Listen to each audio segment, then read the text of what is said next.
Welcome to விருதை சமையல். ஹாய்ப்பா, இன்றைக்கி நம்ம மூளை வறுவல் பண்ண போகிறோம். அதுக்கு மூளையை நல்லா சுத்தம் பண்ணி க்ளீன் பண்ணி எடுத்துக்கிட்டோம். ஒரு 100 வெங்காயங்கானு கட் பண்ணி வச்சுருக்கோம். கொஞ்சம் நல்லெண்ணெய் ஊற்றிக்கிறோம். வடைச்சட்டியில் எண்ணெய் வச்சுட்டு அடுப்பு காஞ்ச உடனே அதில் வெங்காயம், பச்சை மிளகாய், கருவேப்பிலை கொஞ்சோண்டு இது எல்லாத்தையும் போட்டு வதக்கிக்கிறோம்.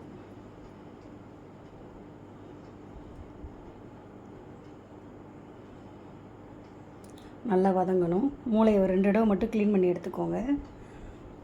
அதை லேசாக கட் பண்ணி எடுத்துக்கிட்டு 4-5 பீஸாக கட் பண்ணி எடுத்துக்கிட்டு வெங்காயம் நல்லா வதங்கட்டும். வெங்காயம் நல்லா சுருளை வதங்கின உடனே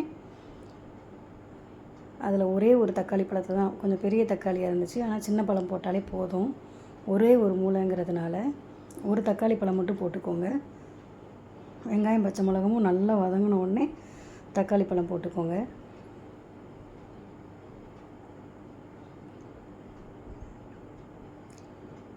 தக்காளி போட்டுக்கிறோம். தக்காளி பழம் நல்லா வதங்கிறதுக்காக கொஞ்சோண்டு உப்பு போட்டுக்கிறோம்.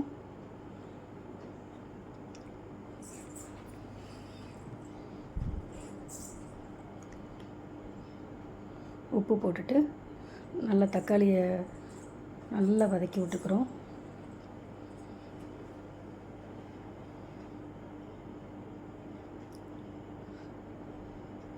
தக்காளி நல்லா வதங்கின உடனே அதில் கொஞ்சோண்டு மஞ்சத்தூள் போட்டுக்கிறோம்.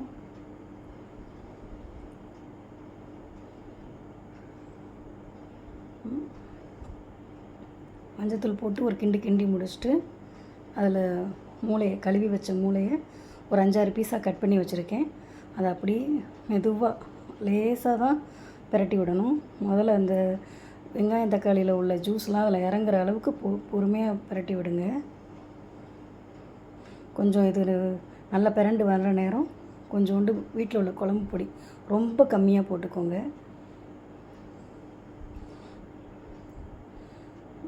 இந்த எண்ணெயிலே தான் வதங்கணும், தண்ணிக்கு இது சேர்க்கவே கூடாது. நல்லா லேசாக பொத்துனாப்பில் வதக்கி விட்டுட்டு ஒரு பெரட்டுனா விட்டுட்டு இதை ஒரு மூடி போட்டு ஒரு 10 நிமிஷம் சிம்மில் வச்சுருங்க. அடுப்பில் சிம்மில் வச்சுருங்க. அதுக்கப்புறம் ஓப்பன் பண்ணி பார்த்துட்டு அந்த இருக்கிற மசாலா ஃபுல்லாக அந்த மூளையில் இறங்குறது உடனே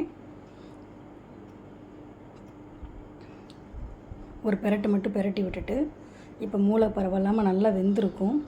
இப்போ நம்ம அதை பொடி மாஸ் மாதிரி பண்ணிக்கலாம். இதில் நம்ம ஒரு 2 முட்டை எடுத்துக்கிறோம். 2 முட்டையை உடைச்சி போட்டு விட்டுட்டு இப்போ நல்லா மூளை வெந்து தான் இருக்கும். இப்போ நல்லா கிண்டி விட்டோம்னா நல்லா பொடி மாஸ் மாதிரி ஆயிரும். முட்டை பொடி மாஸ் மாதிரியே இருக்கும். ரொம்ப டேஸ்ட் சூப்பராக இருக்கும்.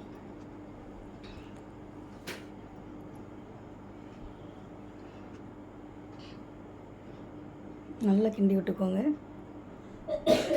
நல்லா உதிரியாக வர்ற அளவுக்கு கிண்டி விட்டுட்டு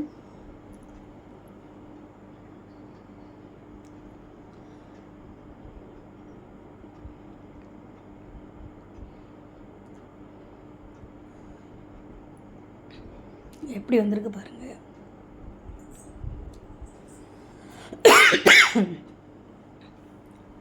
மல்லி இலையை தூவி ஒரு பிரட்டிட்டு நம்ம இதை வேறு பாத்திரத்துக்கு மாற்றிக்கலாம்.